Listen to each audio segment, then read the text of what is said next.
Look at her, standing in a house worth $40 million. A house with marble floors imported from Italy, security cameras on every wall, and armed men stationed at every gate. And they spoke to her like she was nothing. "You are a maid. You are hired help. Don't forget your place in this house."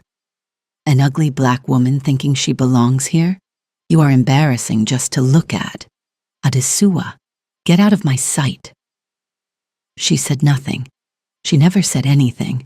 She just turned around, walked back down the hallway, and went to check on the children, because the children, those two small, broken, terrified children, needed her. And what everyone in that cold, dangerous $40 million house didn't yet understand was that she was the only thing standing between those children and complete destruction. But they would understand. Soon. Before we begin this story, I need to take a moment. To every single person watching this right now, thank you. Not a small thank you, a real one. You didn't have to click. You didn't have to stay. But you're here, and that means everything to me. This channel exists because of you, your comments, your shares, your loyalty. You are the reason I keep creating, keep showing up, keep pouring everything I have into every single story. I see you. I appreciate you more than I will ever be able to properly say. Now, I need you to do something for me right now, before this story even starts. Share this video. Send it to one person, one friend, one family member, one stranger in a group chat who needs a good story today. You sharing this is how we grow. You sharing this is how more people find us. It costs you nothing, and it means absolutely everything. And drop your location in the comments right now. Where in the world are you watching from? I want to see how far this story travels. Whether you're in Lagos or London, Houston or Hong Kong, Miami or Melbourne, tell me. Let's fill this comment section with every corner of this earth. And finally, if you want a special shout out in one of my upcoming videos, the door is simple. Subscribe. Hit that subscribe button right now, turn on your notifications, and you are in the running. I will be calling out my subscribers by name, your name, on this channel, in front of this entire community. So subscribe, share, and drop your location below. Okay, now, let's get into this story. His name was Jae-won Shin, and in Miami, Florida, in the circles that mattered, and in the rooms where real power lived, that name meant one thing: fear. Jae-won Shin was 41 years old, born in Busan, South Korea, raised in the brutal machinery of the Shin crime organization, one of the most powerful and ruthless Korean underworld syndicates operating on American soil. His father had built the empire. His older brother had expanded it. And when both of them died in the same bloody night 7 years ago, a night nobody in Miami spoke about openly, Jae-won inherited everything: the territory, the soldiers, the enemies, the weight. He ran his operation from a sprawling oceanfront estate in Coral Gables. $40 million of glass, steel, and silence. The kind of silence that made people nervous. Guards rotated every 6 hours. The perimeter was armed. Nobody came in without clearance, and then nobody left without Jae-won knowing about it. To the outside world, he was the CEO of Shin Pacific Holdings, a legitimate real estate and shipping conglomerate with offices in Miami, New York, and Seoul. His face had appeared in Forbes. He'd shaken hands with politicians. He wore Italian suits and drank whiskey that cost more per bottle than most people earned in a month. But the people who worked for him knew the truth. Jae-won Shin was not a businessman. He was a king.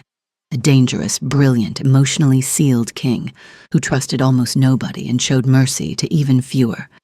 And then, 11 months ago, his entire world cracked down the middle.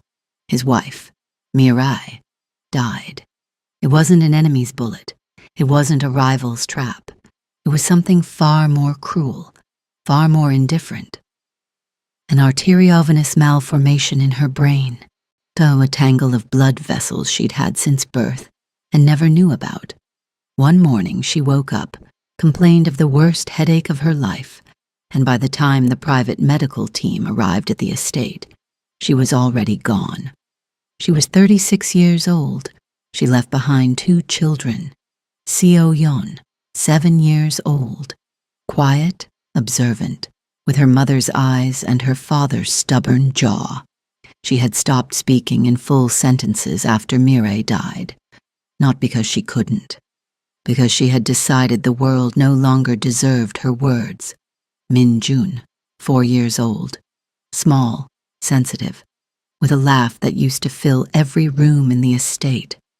After his mother died, that laugh simply stopped. He stopped eating full meals.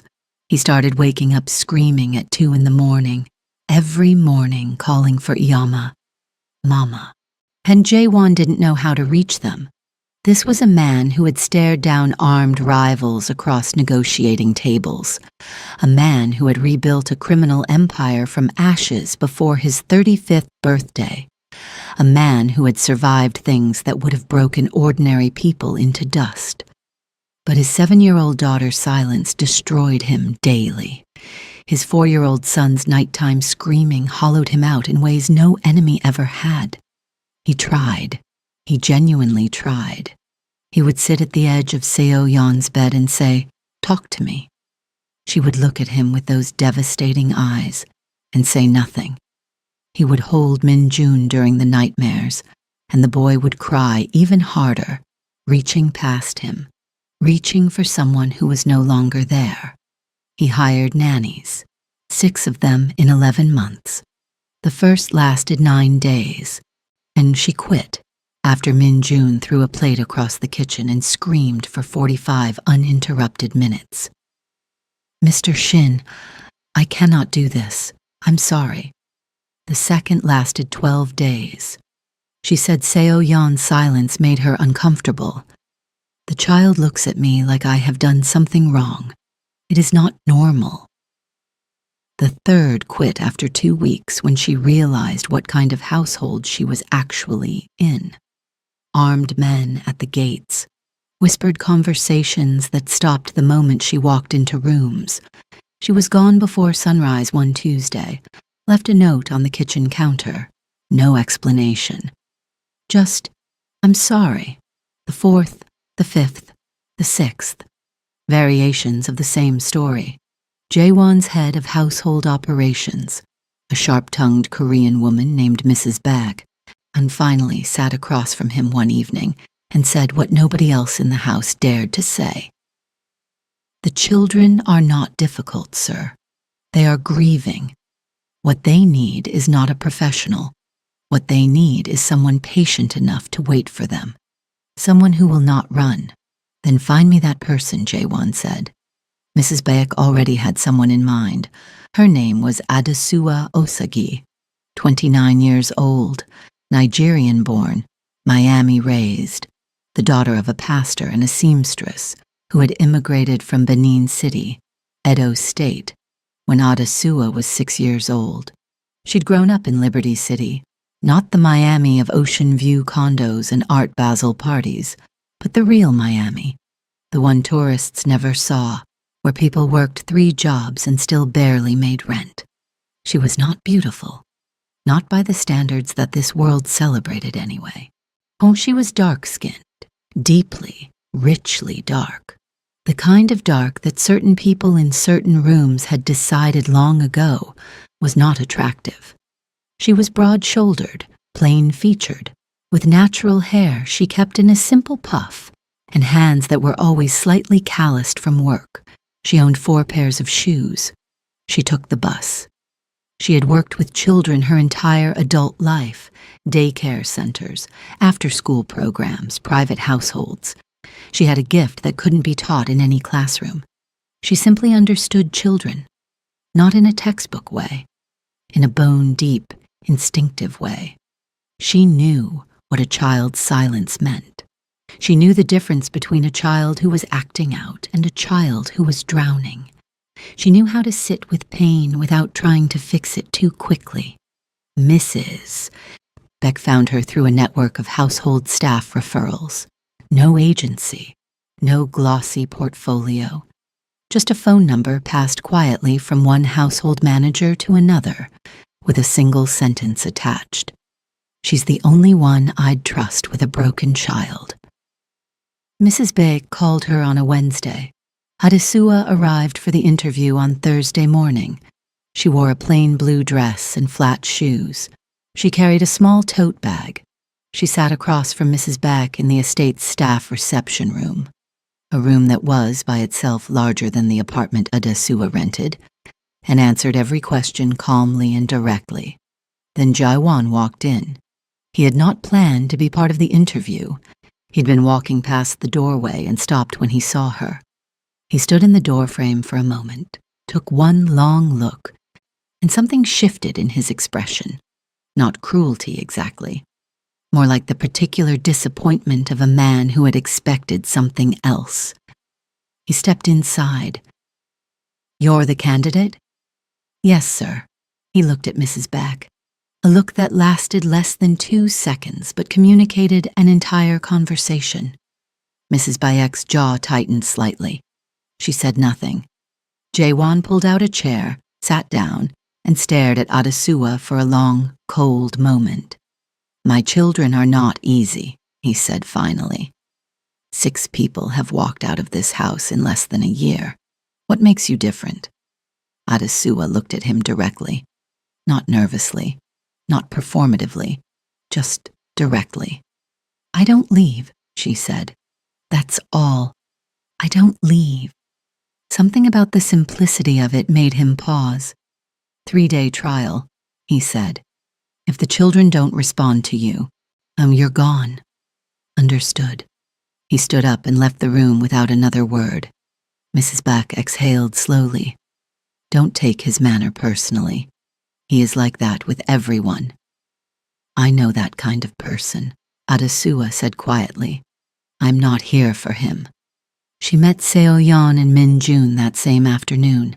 They were in the estate's garden, a vast manicured space with a fountain and imported stone paths, sitting side by side on a bench, not playing, not talking, just sitting. The way children sit when the world has taken something from them and they haven't figured out yet what to do about it. 2 armed guards stood 30 feet away, watching. Adesua walked past the guards, crossed the garden, and stopped several feet in front of the children. She didn't crouch down immediately. She didn't smile too wide. She didn't perform warmth. She just stood there for a moment looking at them.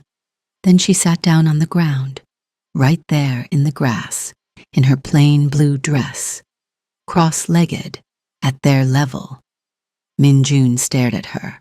Seo-yeon looked sideways at her with those quiet, measuring eyes.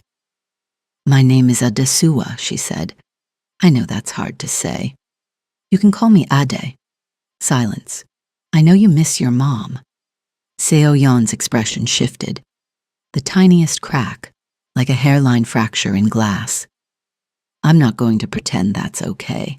Missing someone that much is the hardest thing in the world." Min-jun's chin wobbled. "You don't have to talk to me. You don't have to do anything. I'm just going to sit here with you for a little while. Is that okay?" Neither child spoke, but neither child moved away. Adesua sat with them in the garden for 40 minutes. She didn't force conversation. She didn't pull out toys or activities. She just sat with them in their grief, present and still, like someone who understood that sometimes the most powerful thing you can offer a hurting person is simply a refusal to leave. After 40 minutes, Min-jun slid off the bench and sat down in the grass beside her. He didn't say anything. He just sat next to her. Adesua said nothing either. She just made a small, soft sound, something between a hum and an acknowledgement, and let him be. One of the guards, a broad-shouldered Korean man named Tae, watched the whole thing from his post. Later, He would tell Mrs. Bayek, in 11 months, that is the first time the boy moved toward someone voluntarily. That evening, Adesua cooked. Not the elaborate catered meals the house normally provided. She went to the kitchen and made simple, warm food, soft rice, a mild stew, nothing challenging. She brought it to the children's dining room, set it on the table, and sat across from them. Minjun ate, slowly, cautiously, but genuinely. Half a bowl. It was the most he'd eaten in weeks. Seoyeon watched her brother eat, then picked up her own spoon. Adesua said nothing about it. She just kept her expression calm, like this was completely normal, like she hadn't just witnessed something that none of the previous 6 nannies had managed in 11 months. After dinner, she asked Minjun, "Do you want a story before bed?" He looked at her for a long moment. Then, very quietly, he nodded. She told him a story, an old Edo folktale her own mother had told her as a child, about a tortoise who was small and slow but wiser than the lion and the eagle combined. She did different voices. Minjun's eyes went wide. By the end, he was leaning against her arm. He fell asleep in 4 minutes. No screaming, no nightmares. 4 minutes. Adesua sat with him until she was certain he was deeply asleep, then carefully laid him down, tucked him in, and checked the nightlight was on. Then she went to Seoyeon's room. The girl was in bed, not asleep, staring at the ceiling. Adesua knocked lightly on the open door. "I just wanted to say good night," Adesua said. Seoyeon turned her head and looked at her. "Good night, Ade," she said. 2 words. The first full sentence the girl had offered to any adult in the house in months. Adesua kept her face composed. "Good night, Seoyeon." She walked down the hallway, turned the corner, leaned against the wall, and let out one long, quiet breath. Mrs. Beck was waiting at the end of the corridor. She had seen everything. Her arms were folded and her expression was unreadable, but her eyes said everything. 1 week, Adesua said simply. "Give me 1 week." Mrs. Bayek nodded once. "I'll speak to Mr. Shin." Jae-won received the report the next morning. He was in his private office, a room on the 2nd floor that looked out over the ocean, floor-to-ceiling glass, a desk of black granite, the kind of room designed to make people feel small. He sat behind that desk and listened while Mrs. Bayek told him what had happened in the garden, at dinner, at bedtime. His face didn't change. It never changed. And that was one of the things that made him terrifying. The absolute stillness of his expression, regardless of what was happening inside him. "She can stay," he said. "Continue the trial." Mrs. Back hesitated then. "Sir, I think you should consider making this permanent from the start. If she leaves after 1 week, even if the trial ends and she moves on, the children will experience it as another loss, another abandonment, after what they've already been through." 1 week, Jae-won repeated. "Then we discuss permanent." Mrs. Bayek bowed slightly and left. Jae-won turned back to the window. The ocean was flat and silver that morning, the Miami skyline glittering in the early light. His jaw was tight. He was a man who controlled everything in his world: enemies, allies, territory, money, information. And he had not been able to control his children's grief. And some plain-faced black woman from Liberty City had walked in and done in 1 afternoon what 11 months and 6 professional nannies had failed to do. He didn't know how to feel about that. The 3-day trial became a week. The week became permanent. Over the following 6 weeks, Adesua performed what everyone in the estate quietly started calling miracles. Minjun's 2 a.m. nightmares became once a week, then stopped almost entirely. Seoyeon began talking again. Full sentences, opinions, arguments, laughter. She started drawing pictures and leaving them on Adesua's pillow. Drawings of the 2 of them. Drawings labeled Ade and me. Adesua learned everything about both children with the precision of someone taking sacred inventory. Min-jun was terrified of ceiling fans. He needed the specific blue stuffed bear, not any substitute, not any replacement, the specific blue bear, to sleep. He loved stories about clever animals. He ate better when the food was slightly sweet. Seo-yeon processed emotions through drawing before she could verbalize them. She needed 10 minutes of quiet every morning before she was ready to engage with the world. She was fiercely protective of her little brother. She missed her mother most acutely at bath time, for reasons nobody fully understood, and Adesua had learned to make bath time slow and gentle and full of quiet conversation. The estate began to change, not dramatically, not loudly, but the way a house changes when grief starts lifting. Small sounds returned. Min-jun's laugh came back, tentatively at first, then fully, brilliantly, filling rooms the way it used to. Jae-won would sometimes stop in doorways and watch. He never came in. He just stopped, watched his children laughing, eating, being, then moved on. He said nothing to Adesua directly, not one word of acknowledgement. But the guards noticed. Tai, the broad-shouldered one who'd watched the first afternoon in the garden, started making sure Adesua's requests were handled quickly. The kitchen staff began consulting her on what the children would eat. Mrs. Bayek started including her in household planning meetings. The house was adjusting around her, the way a body adjusts around something it has decided to accept as necessary. But not everyone was adjusting so gracefully. Jae-won had a younger sister. Her name was Seulgi Shin. Seulgi was 34, beautiful in the sharp, unexpensive way of women who have invested significantly in their appearance, and deeply, strategically ambitious. She had spent years positioning herself as the indispensable woman at her brother's side, managing his social calendar, hosting his business dinners, presenting herself to the world as the gracious, sophisticated face of the Shin family's legitimate operations. She had her own plan for Jae-won's future. Her best friend was a woman named Yoona Park, 32, Korean-American, Harvard MBA, exquisitely beautiful, the daughter of a rival family with whom a marriage alliance would be enormously beneficial for the Shin organization. Seulgi's plan was elegantly simple. Get Yoona close to Jae-won, close to the children. Let nature and proximity do their work. Jae-won would eventually remarry. He was too controlled, too strategic to stay a single father forever. And when he did, Seulgi intended to have engineered exactly who he remarried. And then, Adesua arrived and complicated everything.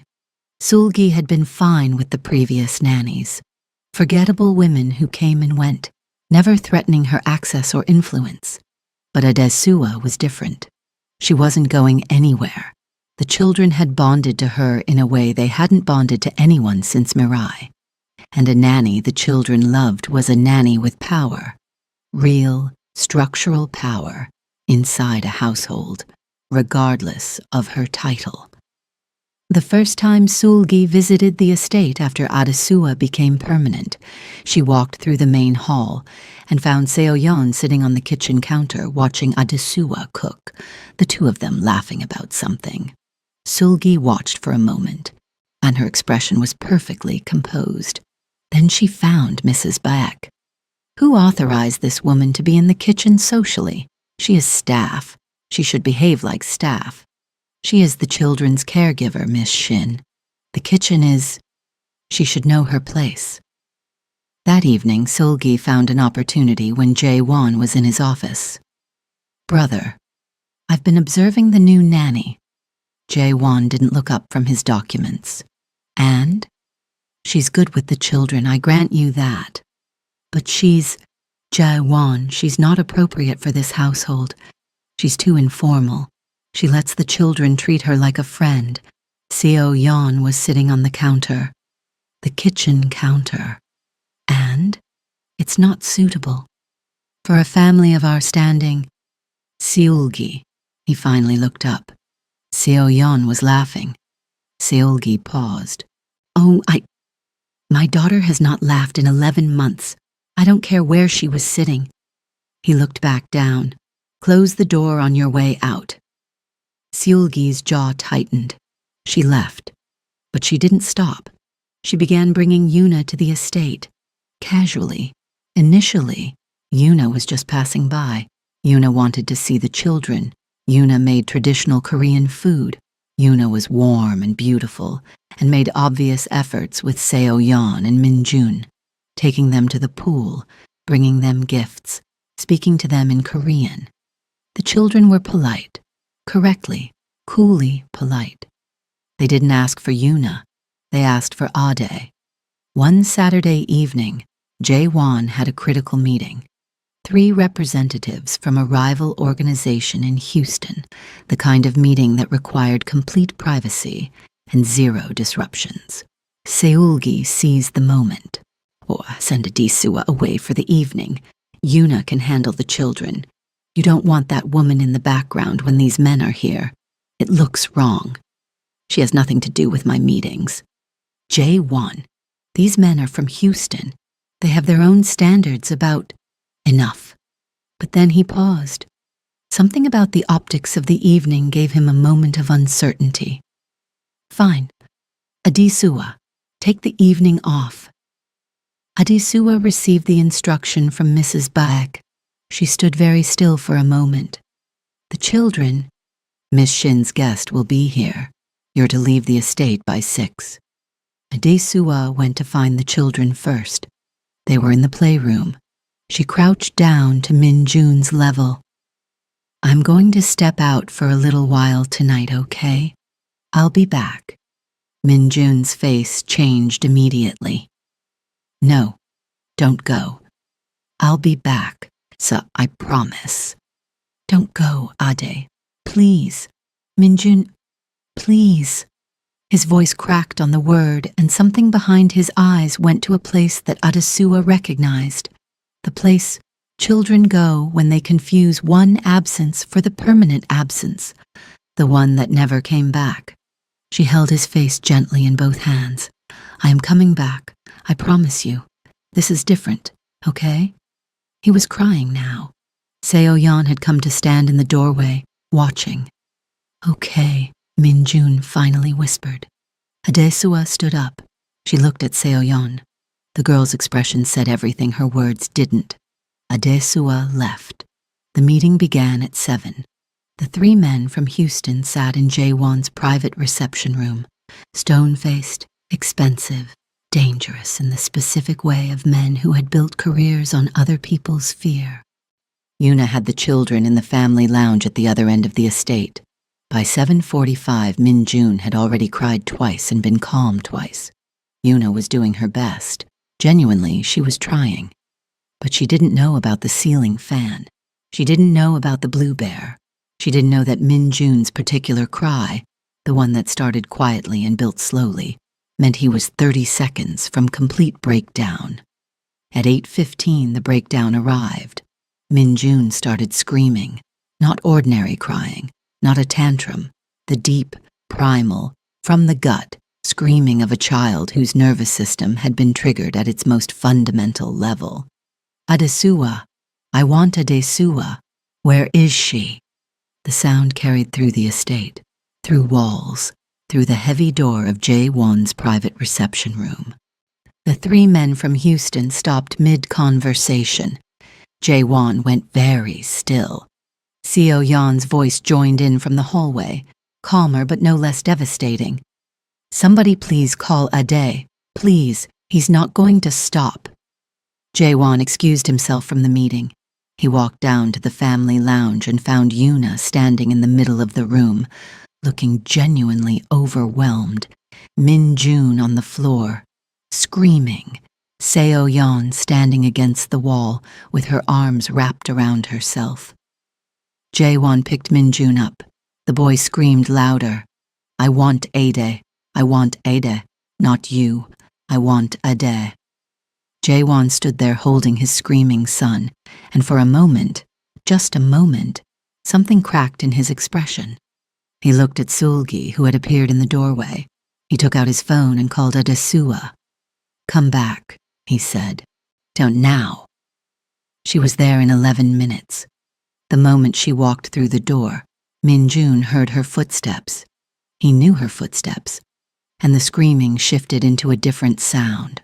Still crying, but oriented now, reaching. "Ade? I'm here."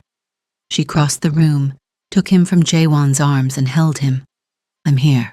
I told you I was coming back." He buried his face in her neck and cried, the releasing kind of crying, not the panicked kind. "You came back," he kept saying. "You came back. I always come back. Didn't I tell you?" Seo-yeon crossed the room quietly and pressed herself against Adesua's side. Adesua wrapped her free arm around the girl and held both children. The 3 men from Houston had moved to the doorway of the reception room. They had watched all of this. The oldest of them, a gray-haired man named Mr. Cho, who had seen 40 years of violence and negotiation, watched Adesua hold those children for a long, quiet moment. Then he turned to Jaewon. "That woman, she is not just staff." Jaewon said nothing. "In my experience," Mr. Cho continued quietly, "children only cry like that for one kind of person, the kind you don't find twice." He went back to the meeting room. Jaewon stood in the hallway and watched Adesua carry Min-jun toward the children's wing, Seo-yeon walking close beside her, both children clinging to her like she was the only fixed point in a moving world. And she was. He just hadn't admitted it yet. After that night, something shifted in the estate. Not loudly, not with any announcement or formal acknowledgement. Just a quiet, untectonic shift, the kind that happens beneath the surface before anyone is willing to name it. Jaewon stopped sending Adesua away when guests arrived. He didn't explain the change, didn't reference the Houston meeting or Min-jun's screaming or the look on Mr. Cho's face. He simply stopped, and the estate adjusted around this new fact the way it adjusted around everything Jaewon decided. Silently, completely, without question. But Seulgi noticed. Seulgi noticed everything. She began her campaign the way she did everything, strategically, patiently, without leaving fingerprints. It started small, comments delivered in passing, light enough to dismiss but sharp enough to land. To the kitchen staff, "Has anyone noticed how familiar she's become, walking through the house like she owns it?" To the guards, "Mr. Shin is too kind, and he lets the help forget their station." To Jaewon's personal assistant, a nervous young man named Kevin, "I just want what's best for this family, and I'm not sure that woman understands the boundaries appropriate for her position." None of it reached Jaewon directly. It wasn't meant to. It was meant to build atmosphere, the slow, invisible kind of pressure that shapes how people see someone before they've consciously decided to see them differently. But inside the estate's walls, it was Adesua who was quietly, powerfully winning. Because Adesua wasn't paying attention to Seulgi's politics. She was paying attention to the children. 7 weeks into her permanent position, Adesua noticed something about Seo-yeon. Every Tuesday morning, the girl grew quiet in a specific way. Not her ordinary processing quiet, but a heavier, more internal stillness. She would eat less at breakfast. She would sit near the window in her room and draw. The drawings on Tuesdays were always the same subject, a woman with long, dark hair, standing in a garden. Mirai, Adesua, sat with her one Tuesday morning and looked at the drawings without commenting for a long time. Then she asked, "Do you want to tell me about her?" Seo-yeon kept drawing. She smelled like magnolias. She had this cream she put on every night. I used to sneak into her room and watch her. She sounds beautiful. She was, Seo-yeon paused. Nobody talks about her anymore. Papa doesn't. The guards don't. It's like everyone is pretending she didn't exist. Adesua was quiet for a moment. Sometimes when people love someone that much, talking about them hurts too much. It doesn't mean they've forgotten. Do you think Papa still loves her? I think your Papa loves her so much that some days he probably can't breathe. Seo-yeon looked up from her drawing.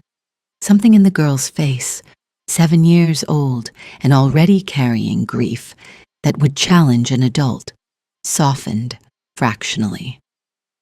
I'm scared I'm going to forget what she looked like, Seo-yeon said. The words came out barely above a whisper, like a confession she'd been holding for months. Adesua put her hand gently over the girl's hand. Then we make sure you don't, she said. We talk about her. You draw her. You tell me everything you remember, the magnolia cream, the garden, everything. We keep her alive that way, okay? Seo-yeon looked at her for a long moment. Then she leaned her head against Adesua's arm and said, okay. Jaewon was outside the door. He hadn't meant to be there. He'd been coming to tell Seo-yeon that her Korean language tutor had arrived, but he'd heard voices and stopped, and then he hadn't been able to make himself move. He stood outside his daughter's door and listened to the entire conversation. When it ended, he stood there for another 30 seconds. Then he walked quietly back down the hallway, without announcing himself. He sat in his office for a long time after that. Not working, just sitting. He pressed 2 fingers against his mouth, a gesture his own mother used to say he'd had since childhood. The thing he did when he was feeling something he didn't yet have language for. She's keeping Mirai alive for them, he thought. She's doing what I couldn't do. He opened his desk drawer. Inside, and beneath documents and a secured firearm, was a photograph. Mirai in the garden of their first home in Seoul, laughing at something off camera, the sun in her hair. He looked at it for a long time. Then he closed the drawer. The weeks moved forward. Adesua found a magnolia hand cream, the exact kind Mirai had used, tracked down through the household records Mrs. Beck quietly provided, and put it in Seo-yeon's room without comment. The girl found it one morning and stood holding the small bottle for almost a full minute before she opened it and brought it to her nose. She didn't say anything to Adesua about it, but she left another drawing on Adesua's pillow that night. This one had 3 figures in it: a tall woman with long hair, a small girl, and between them, a woman with a natural hair puff. Underneath, in 7-year-old handwriting, my 2 mamas. Adesua sat on the edge of her bed holding that drawing for a long time. She was not a woman who cried easily. Life in Liberty City had taught her a different relationship with tears. She kept them for private, for real, for moments that earned them. She cried that night, not from sadness, from something else, something that felt like being seen in a way she hadn't been prepared for. She told no one about the drawing. She put it carefully in the small notebook she kept in her nightstand, her private collection of the moments that reminded her why she did this work, why she stayed in houses where people like Sulgi looked through her like she was furniture. But the notebook and its contents were nobody's business. Her business was those children, and increasingly. And her business was keeping the household functional around a man who was, underneath all that controlled dangerous stillness, quietly fracturing. She started noticing things about Jaewon the way she noticed things about the children, not intrusively, just observationally, with the particular attention she gave everything in her environment. He didn't eat dinner. He ate at his desk late, usually whatever Mrs. Beck sent up, and usually only partially. She'd see the trays come back to the kitchen 2/3 full. He didn't sleep well. She could tell from the lights, his office window, visible from the children's wing corridor where she made her late-night checks, stayed lit until 2. 3, sometimes 4 in the morning.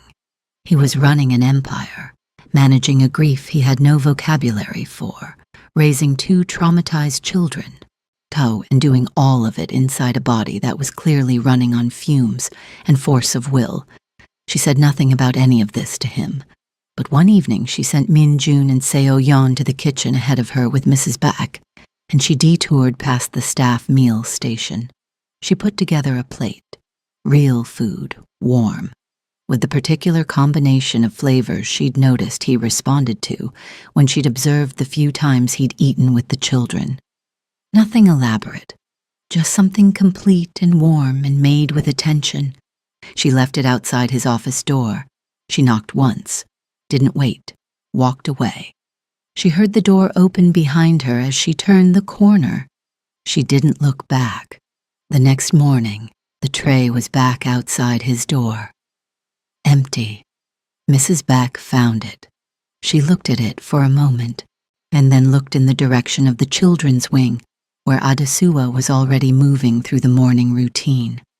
Her expression shifted into something that wasn't quite a smile but was close. She said nothing. 2 days later, Seulgi made her boldest move yet. She arrived at the estate with Yuna, and this time she didn't pretend it was casual.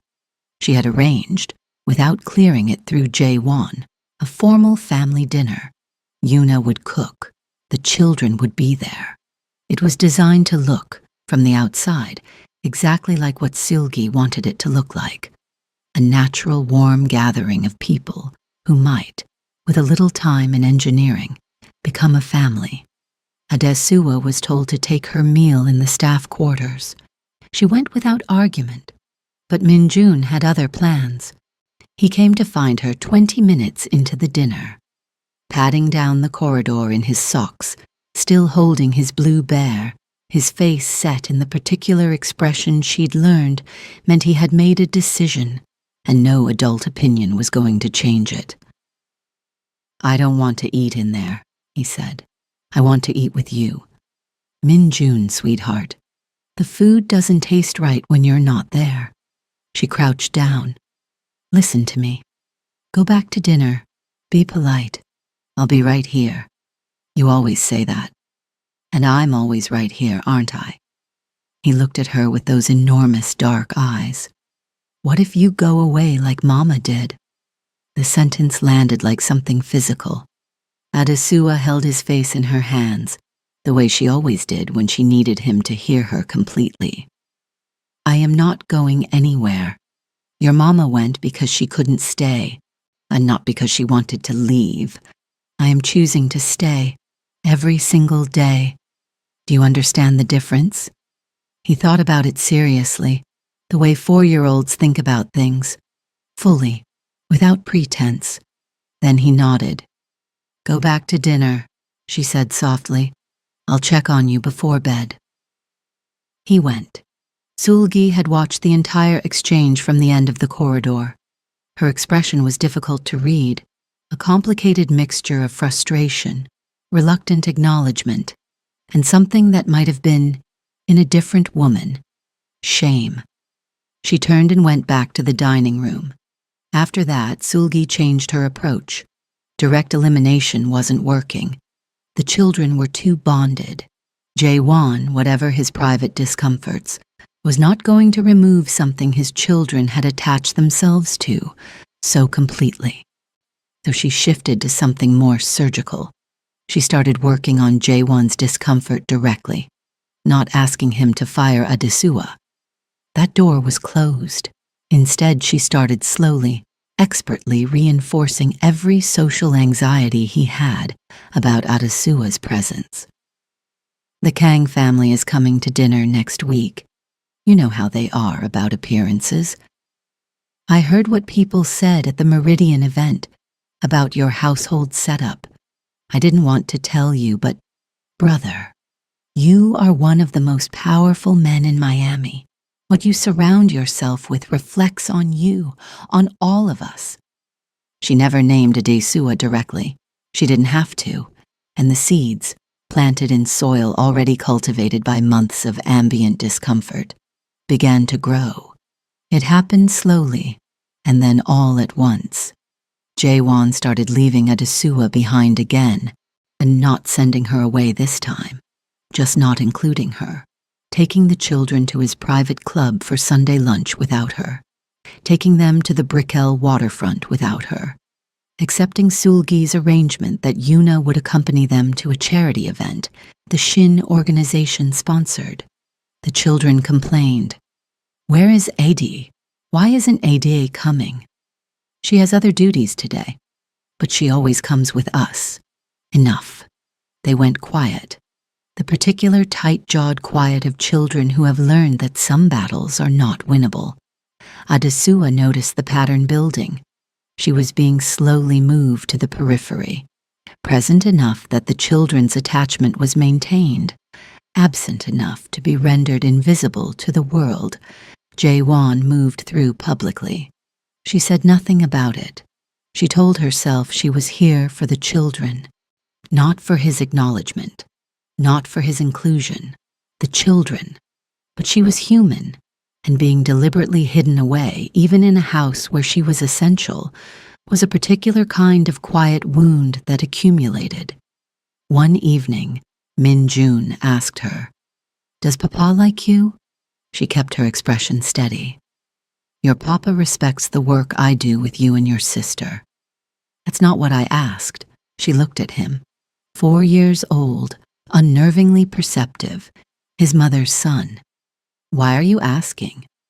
"Because sometimes he looks at you like he doesn't want to." She was quiet for a moment. Sometimes adults have complicated feelings about things.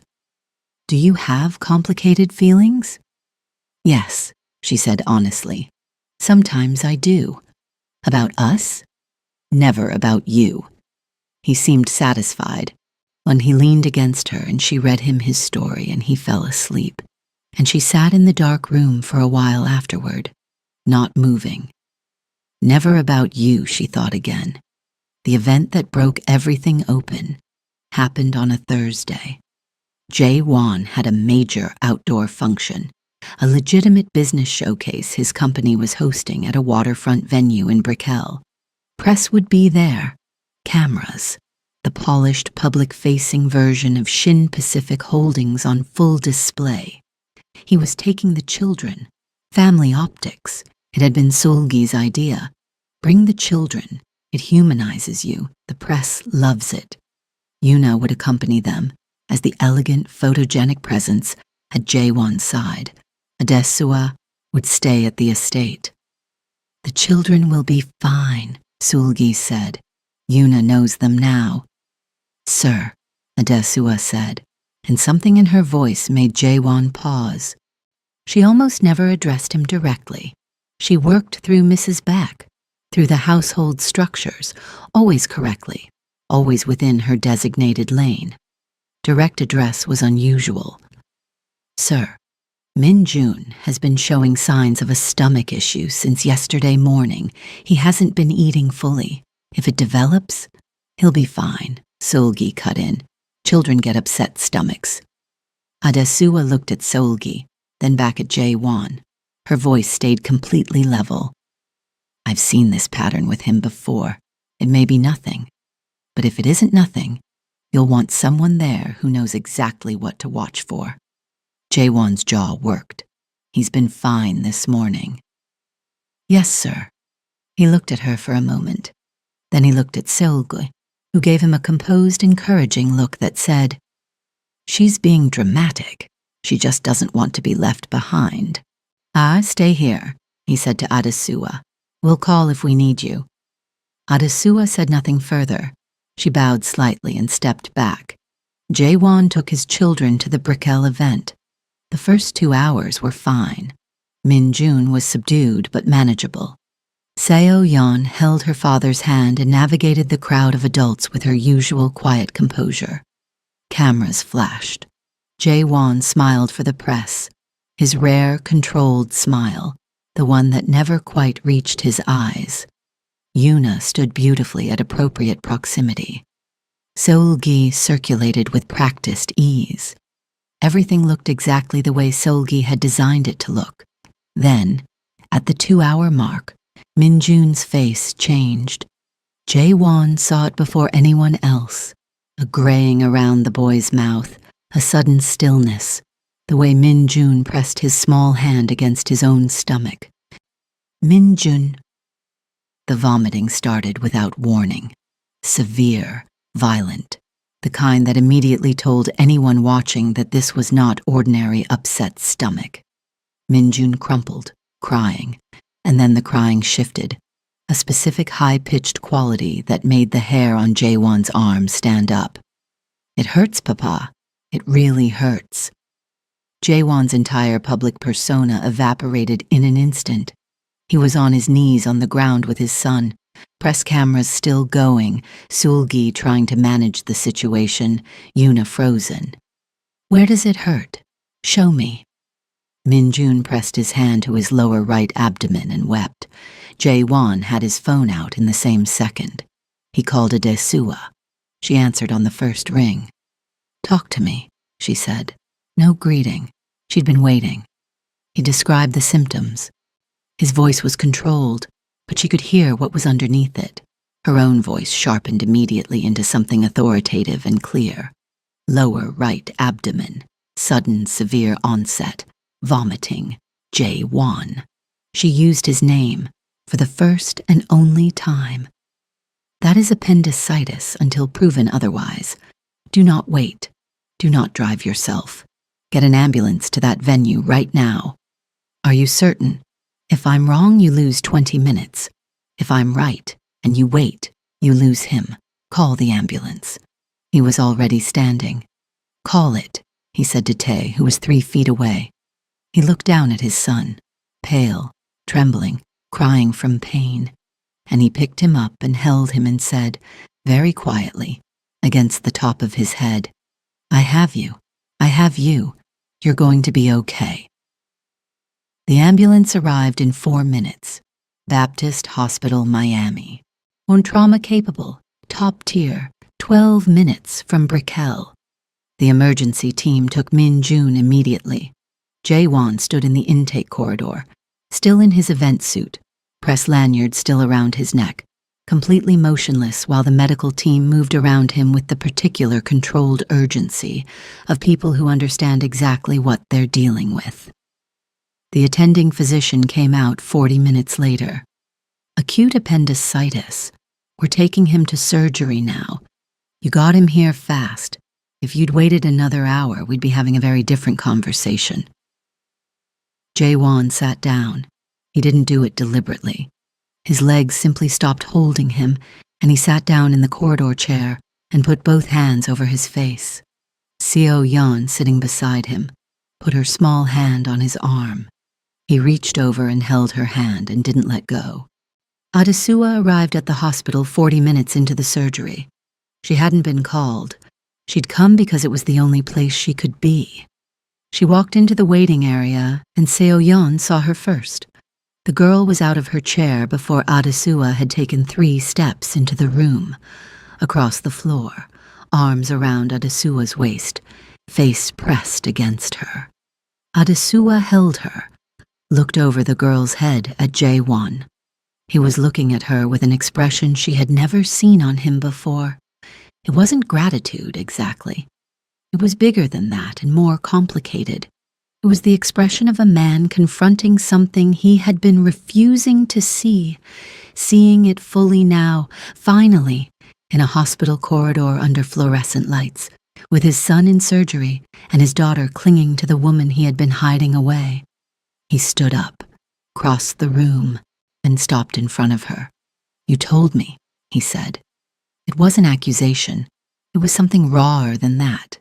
"It doesn't matter," she said. "It matters. Min-jun matters. He's what matters right now." He looked at her for a long moment. The mask, that extraordinary, impenetrable mask he wore through every meeting, every threat, every moment of his constructed public life, was completely gone. "I'm sorry," he said. 2 words. Jae-won Shin, who apologized to nobody, said them clearly and without qualification. Adesua said nothing. She just nodded once. Then she guided Seoyeon back to the chairs and sat between the girl and the empty seat beside her, and after a moment, Jae-won sat down in that empty seat. The three of them waited. Min-jun came through surgery perfectly. When they were allowed into the recovery room, when he was groggy and pale and hooked to monitors, but he opened his eyes when he heard Adesua's voice. "Ade," he said, "just her name. The way you say the name of the thing you were most afraid of losing." "I'm here," she said. "I told you I'm always here." He smiled, weak, drowsy, real, and closed his eyes again.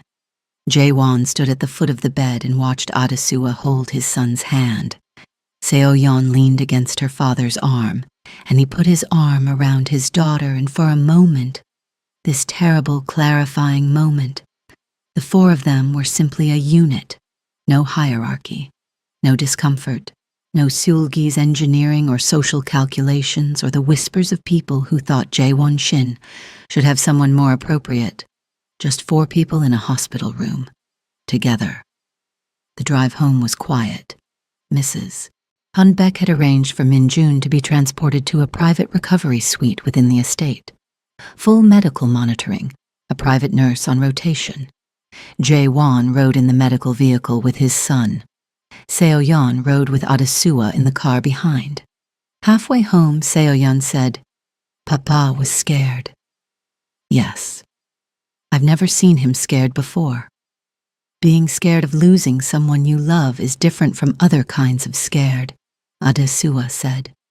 "Even the bravest people in the world can't fight that one." Seoyeon thought about this. "Are you scared of anything?" Adesua glanced at her. "Yes." "What?" A pause. "Letting down people who are depending on me." Seoyeon was quiet for a moment. Then, "You never let us down."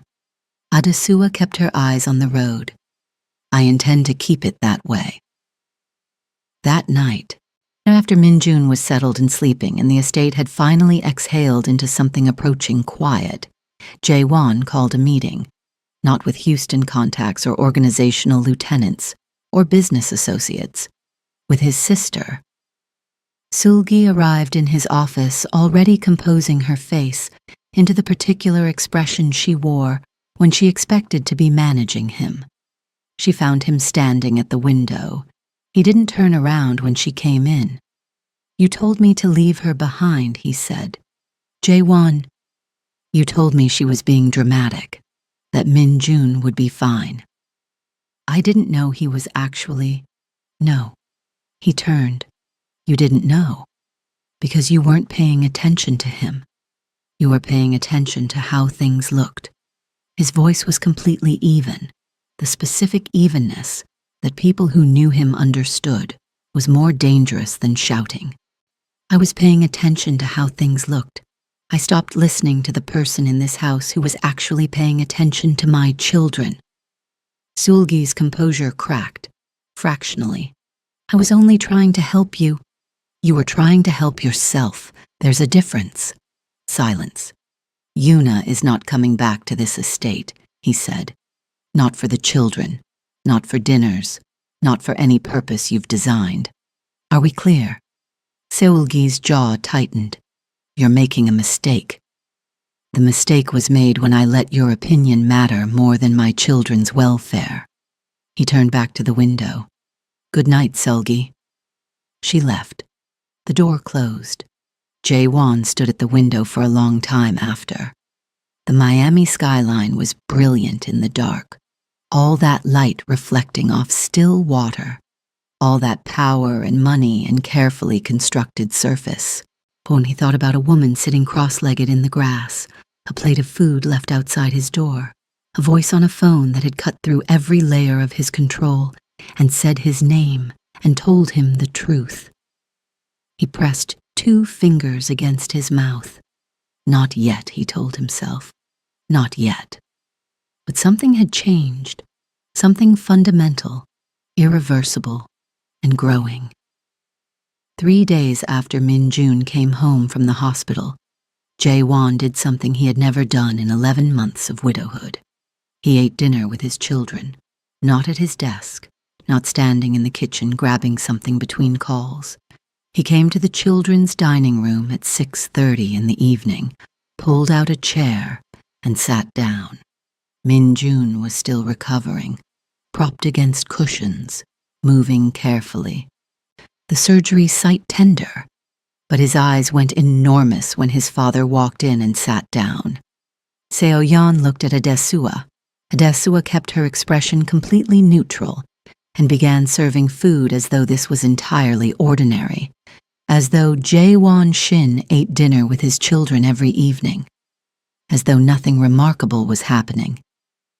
"What are we eating?" Jae-won asked. "Jollof rice," Min-jun said immediately, with the authority of someone who had developed opinions. "Ade's jollof rice. It's the best food in the world." Jae-won looked at the plate in front of him. "Is it?" "You have to try it, Papa. You have to." Jae-won picked up his fork. He ate a careful, measured bite. Silence. And then, "It's good." Min-jun looked at Adesua with the triumphant expression of a child whose entire worldview has just been confirmed by the highest possible authority. Adesua turned back to the kitchen so no one would see her face. Dinner became a pattern. Not every evening. Jae-won's life didn't permit that kind of regularity. But 4 evenings a week, sometimes 5, he came to the children's dining room and sat down and ate. And somewhere in the 3rd week of this new pattern, he started staying after the meal, not for any declared purpose. He would simply not leave immediately. He'd push back his chair and watch while Adesua cleared the table and the children talked. About school, about drawings, about the elaborate mythology Min-jun was constructing around his blue bear, who had apparently developed an entire backstory and several enemies. Jae-won would listen. Sometimes he would ask a question.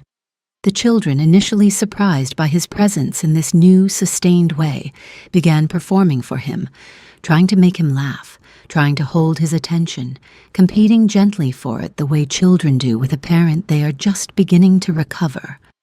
And Adesua watched all of this from the periphery and felt something complex and warm moving through her that she didn't examine too closely, because she recognized what was happening.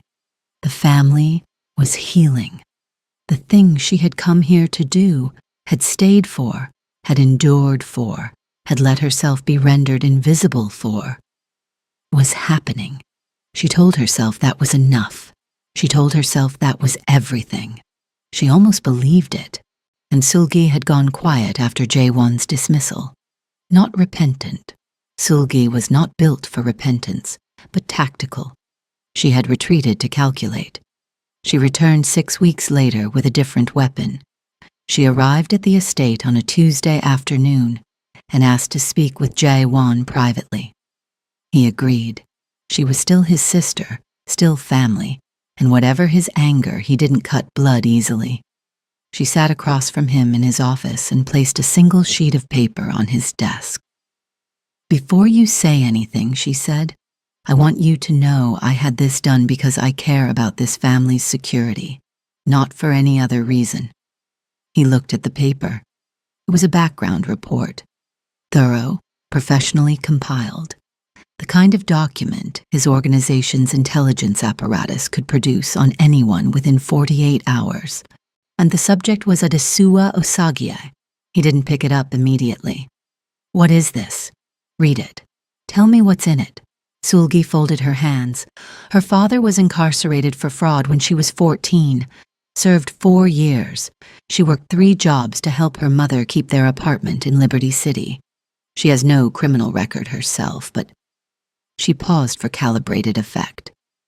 She was dismissed from her last private household position, the Adeyemi family in Coconut Grove. She was let go after 9 months. Jae-won was very still. Reason.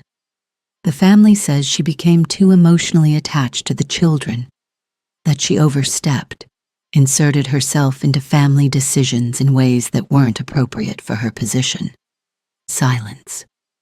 "They said," Seulgi continued carefully, "that by the end, The children preferred her to their own parents, and that she had made herself indispensable in a way that felt manipulative, engineered. Jaewon said nothing. I'm not saying she's a bad person, Seulgi said, performing fairness precisely. I'm saying there's a pattern, and you have two vulnerable children who have lost their mother, and a woman who, by her own history, attaches to families and then creates dependency. You should at least be asking, "Get out," Jaewon said. Jaewon. I said, "Get out." She left. He sat alone with the report on his desk. He didn't touch it, but he didn't throw it away either. The doubt moved into him quietly, the way cold moves into a house when a window is left open. You don't feel it immediately. You feel it an hour later, when everything is slightly less warm than it was, and you can't immediately identify why. He started watching Adesua differently, not with warmth, with the analytical, detached assessment of a man who had survived 41 years by trusting his ability to identify threats. He watched her with the children. He watched how she held Min Jun, how she sat with Seo Yeon, how the children oriented toward her, the way flowers orient toward light, instinctively and completely. Too attached, Seulgi's voice said in his head. Engineered. He watched her leave a cup of tea outside his office door. She had started doing this, quietly, without comment, on evenings when his light was still on past midnight, inserted herself into family decisions. He watched her laugh at something Min Jun said, her real laugh, unguarded, the one that transformed her plain face into something entirely different, indispensable. He called in Tae that evening, the Adayemi family in Coconut Grove, and find out what actually happened. Tae looked at him carefully. Sir, are we investigating Adesua? Find out what happened. Tae came back in 36 hours. He stood in Jaewon's office and delivered his report with the directness of a man who had worked for Jaewon long enough to know that softening things was a waste of everyone's time. The Adeyemi household. The children were a 7-year-old boy and a 5-year-old girl. The parents were both highly involved professionals, frequently absent, frequently traveling. Adesua was with the children essentially full-time for 9 months. And the dismissal. The parents returned from a 2-week trip to find that the children had been using Adesua's name as a comfort word in their sleep. The 5-year-old, when she fell and hurt herself, called for Adesua before she called for her mother. Jaewon was quiet. The mother was hurt, Tae continued. Understandably, they let Adesua go. The stated reason in household records is boundary issues. The actual reason, I spoke to the family's former housekeeper, is that the mother felt threatened and embarrassed. Did Adesua do anything wrong? Tai met his eyes. She loved children who needed to be loved. The parents were absent. She filled the space. That is what she was hired to do. A pause. Sir, the Adeyemi children, after she left, the boy stopped eating for 2 weeks. The girl had nightmares for a month. The parallel landed in the room like something physical. Jaewon turned to the window. That's all. Tae left. That evening, Jaewon found Adesua in the garden. She was sitting in the spot where she'd first sat with the children, on the grass, cross-legged, watching the fountain.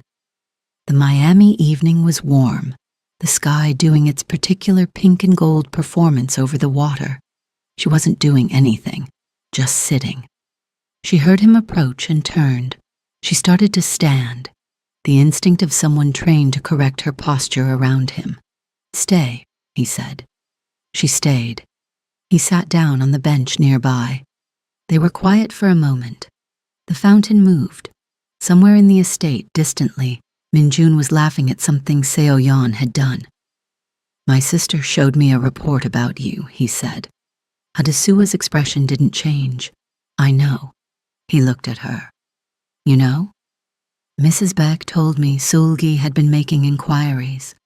I assumed it would reach you eventually. You didn't say anything. It wasn't my place. It wasn't your... He stopped. It's about you, your history. My history is mine, she said quietly. If you have questions, ask them. I'll answer honestly. He looked at her for a long moment.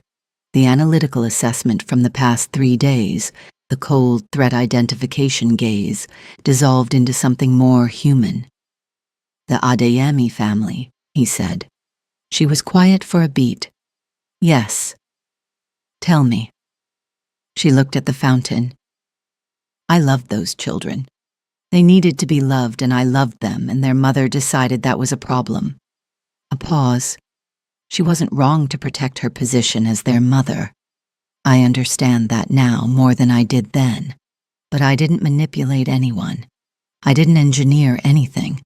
I did the job I was brought there to do, and I did it completely. And when they let you go? Something moved across her face, just briefly. The little girl, Temi, she called me 3 days after I left, from her mother's phone. She said, Ade, when are you coming back? The garden was very quiet.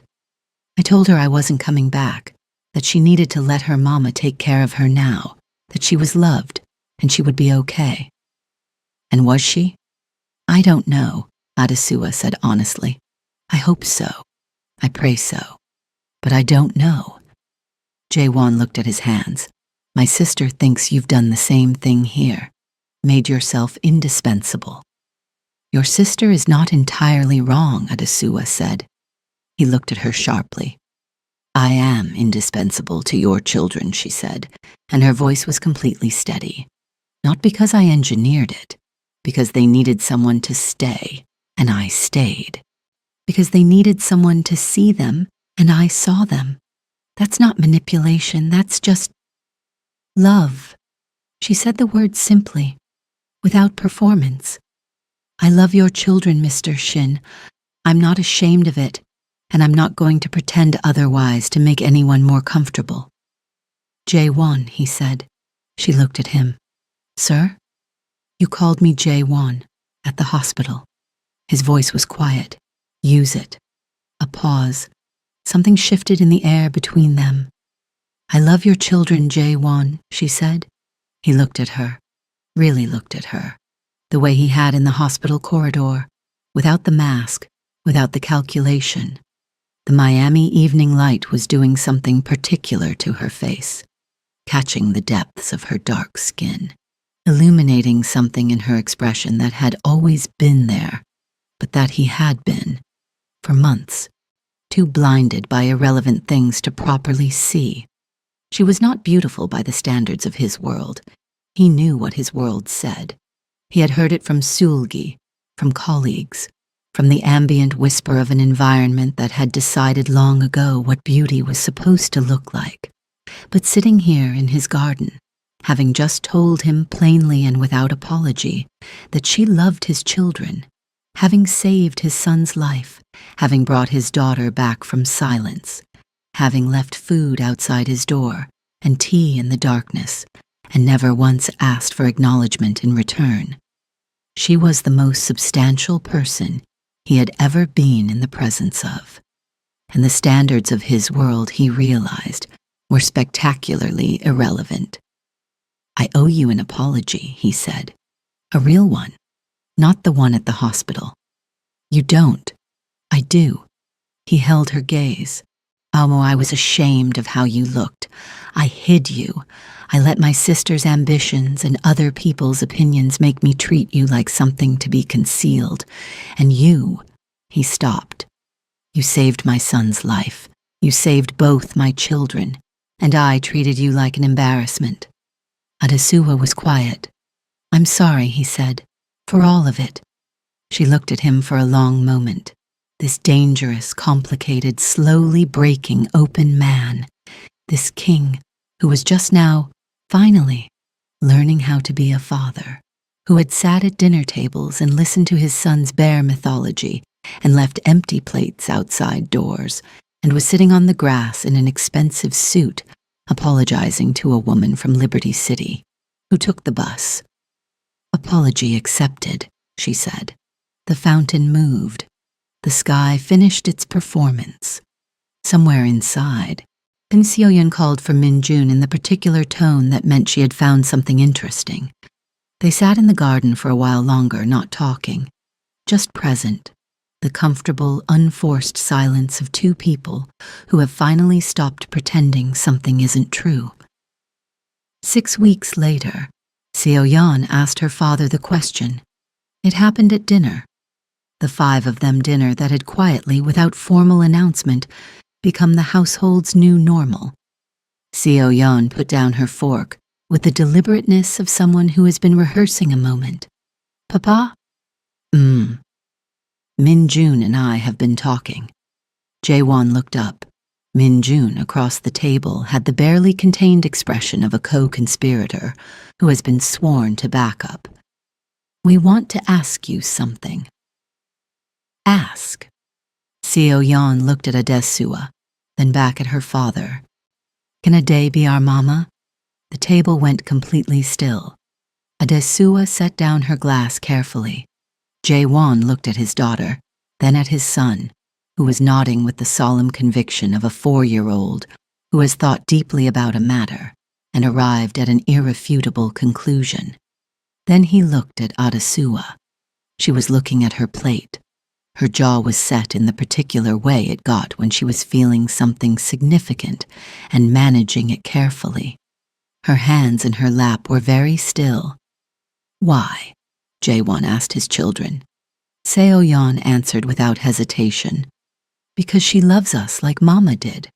Not the same way, different, but the same amount. And because she makes you eat dinner." Min-jun added, "And because she knows about the ceiling fan and the bear, and she came back." He said that last part quietly, and everyone at the table understood exactly what it meant. She came back. In a family defined by someone who hadn't been able to come back, the significance of choosing to return every day, without fail, without being asked, was not small. It was everything.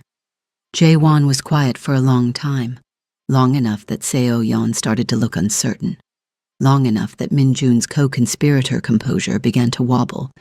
Then Jae-won stood up from the table. He crossed to Adesua's side of the table and stood there until she looked up at him. "Come with me," he said. He took her to the garden. Their garden now, the place that had started everything, the grass where she'd first sat with his children in their grief, where they'd had their first real conversation, and where something true had been growing quietly between two people who had both been trying very hard not to notice it. The Miami night was warm. The fountain moved. The ocean was a dark glitter beyond the estate walls. He stood in front of her, and he said nothing for a moment, just looked at her. "My children are smarter than I am," he said finally. She almost smiled. "Most children are. I have been—" He stopped. Jae-won Shin, who commanded rooms, who had faced armed men across tables, who ran an empire with the still authority of someone who had never in his adult life been at a loss for words, was at a loss for words. "I know," she said quietly. "I'm not a man who does things simply," he said. "My life is not simple. It is dangerous and complicated, and there are people in this city who would use anyone close to me as leverage. And I want you to understand what you would be walking into." "I already live in your house," she said. "I already know what your house is. This would be different. I know. There will be people who look at us and say things, people in my world, people in yours." "There have always been people saying things," Adesua said. "I've been here for months. They've been saying things since the first day." "And?" She looked at him steadily. "I don't live in other people's mouths." Something broke open in his expression, not dramatically, not with any great performance, just a quiet dissolution of the last remaining wall. His mouth curved, a real smile, the first one she had seen on him that reached all the way to his eyes. It changed his face entirely. "Adesua Osagi," he said, "from Liberty City." "Coral Gables," she corrected gently, "home for the past several months." "Adesua Osagi from Coral Gables, gang," he said.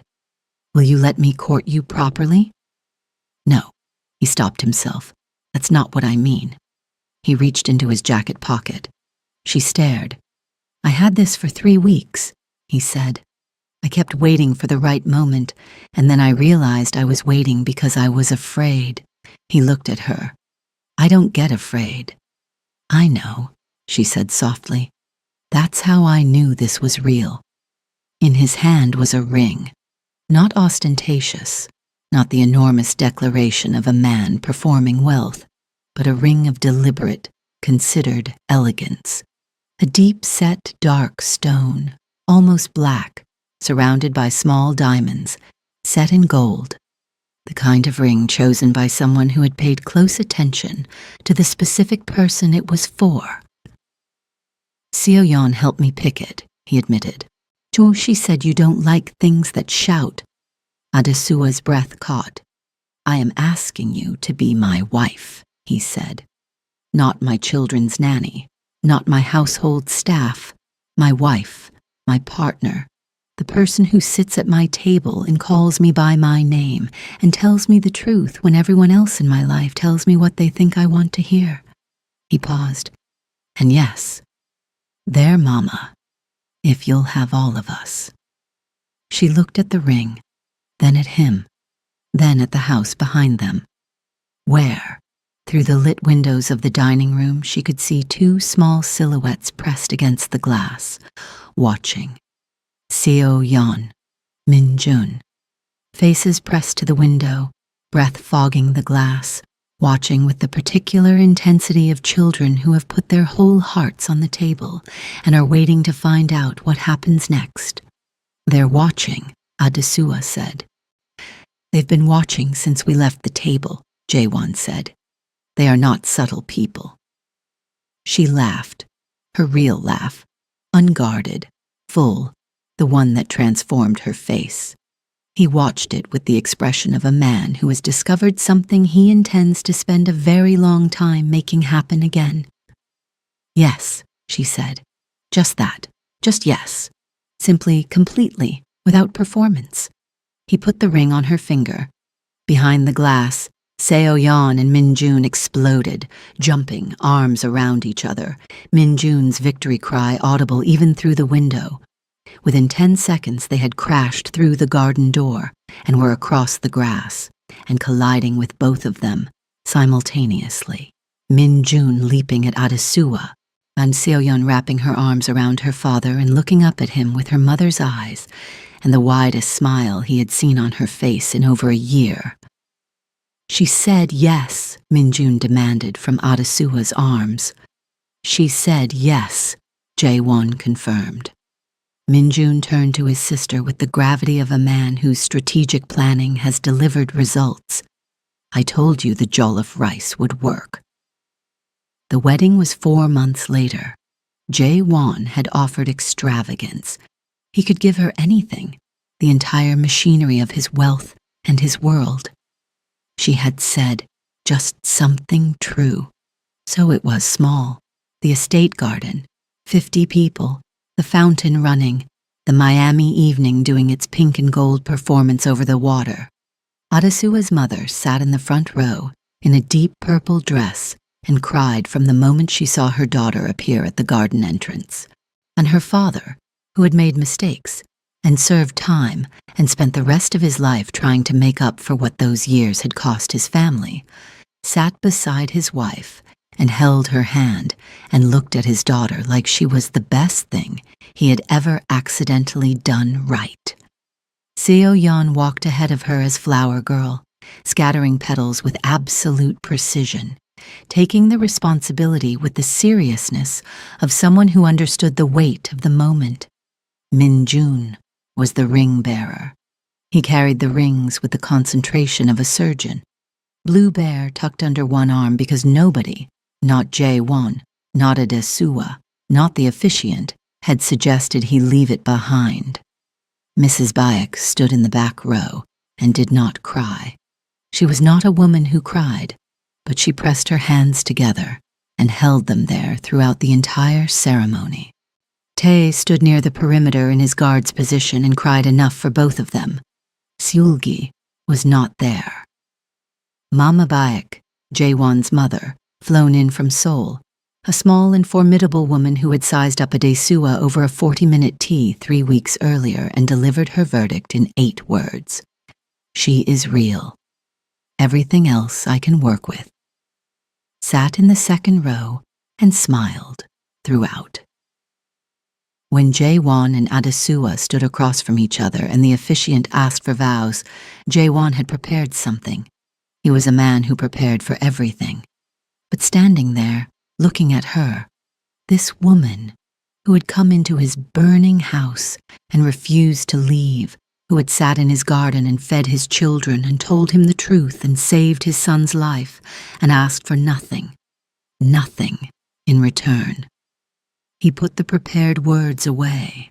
Hong, you came into this house when it was broken, he said, and you didn't try to fix it loudly. You just stayed. You stayed and you paid attention and you loved my children when I didn't know how to. And somewhere in all of that, he paused. You taught me how. He held her hands. I spent my whole life building things, territory, power, structures designed to last. But I didn't know how to build what you built in this house.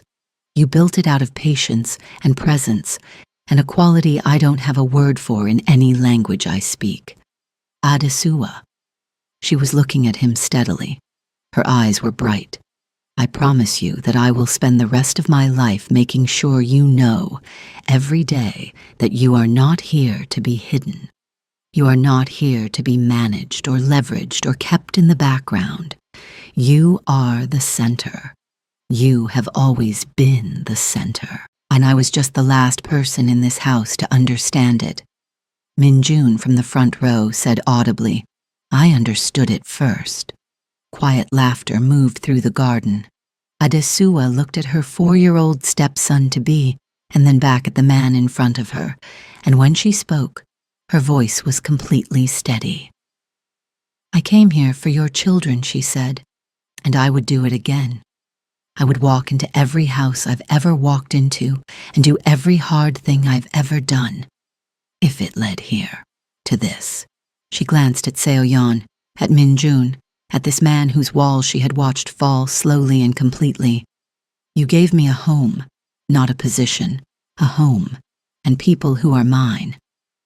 We're yours, Seoyeon confirmed, clearly and firmly, as though there had been any doubt. When it was done, and he kissed his bride, the children were louder than everyone else combined. Mrs. Beck finally cried. Adesua's mother held her daughter for a long time afterward and said, in Edo, in the language of home, the language of Benin City, and a small apartment in Liberty City, and every hard year between then and now, you always deserved this. You always deserved exactly this. There is a photograph from that evening. It sits now on the mantelpiece in the estate's main living room, in a frame chosen by Seoyeon. It's not the formal portrait. It's a candid shot captured by one of the guests, the 4 of them in the garden after the ceremony, the photographer catching a moment nobody performed for. Jaewon has his arm around Adesua. She is leaning into him slightly, ring catching the light, laughing at something out of frame. And Seoyeon is in front of them looking up at her stepmother with an expression that has no adequate description except home.